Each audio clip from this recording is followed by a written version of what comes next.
Hello world, it's Lee Kelson coming to you live from day 4 of Start Me Up Hong Kong Festival 2019, and I have with me Professor Wang of Hong Kong University of Science and Technology. How are you? Thanks for joining us. Good. Thank you for having me here. It's a pleasure.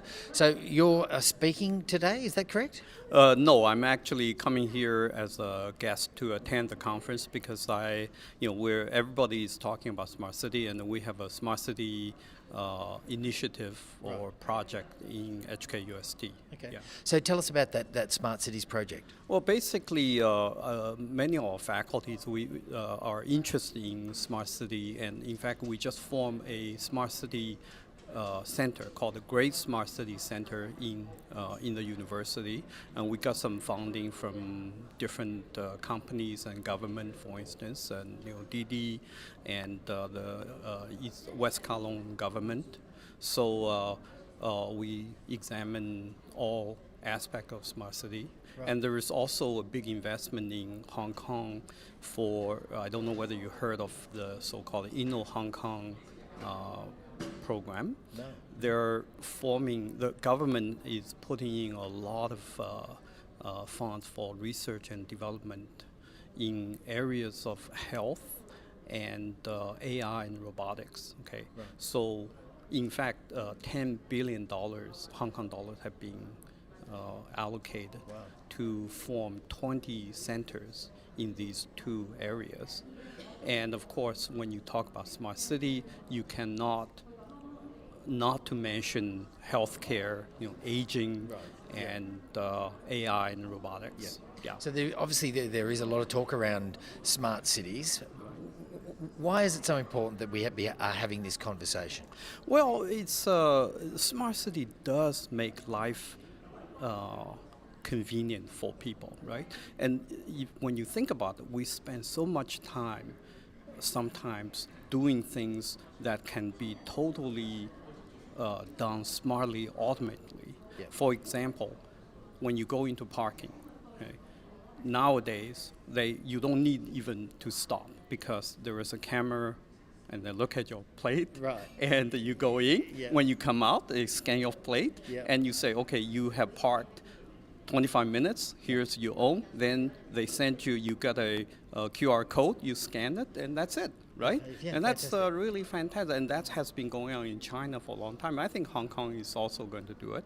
Yeah, so I've seen some things around refuge and waste where they're putting monitors into bins so that they know when they're full. Exactly. And they can better manage the resourcing of, that bin doesn't need emptying. Right. Why do we send the truck there type of thing? Right. But you see, to me, the most important thing about talking about smart city and being smart is to think of being smart. Okay.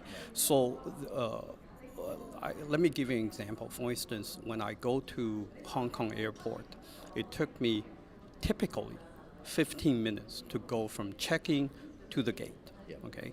Now, when I go to Beijing airport, especially when you fly from Hong Kong to Beijing, or you go from Beijing to Hong Kong, you go through Terminal 3, and I have never gone from check-in to gate in less than an hour. Right. Okay. Now, why is that?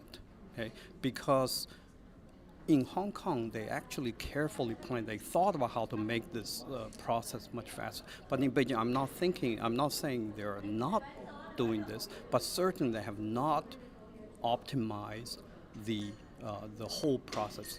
For instance, why do you have to have your ID or passport checked 3 times? Right. Okay. Yeah. And why do you have to scan your belongings 3 times or twice? Okay. Yeah. It's just unnecessary. Yeah. When I think people get used to the idea of trying to make things smart, they will actually examine their operation, trying to find a way to make it more convenient for everybody.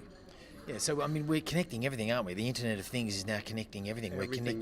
Everything's going to be connected. And the economist Jeremy Rifkin talks about the third industrial revolution and the idea of this neural network that's going to connect, and we're going to have 3 layers of the Internet, the transport logistics Internet, the energy Internet. That's amazing to think that that's where we're headed.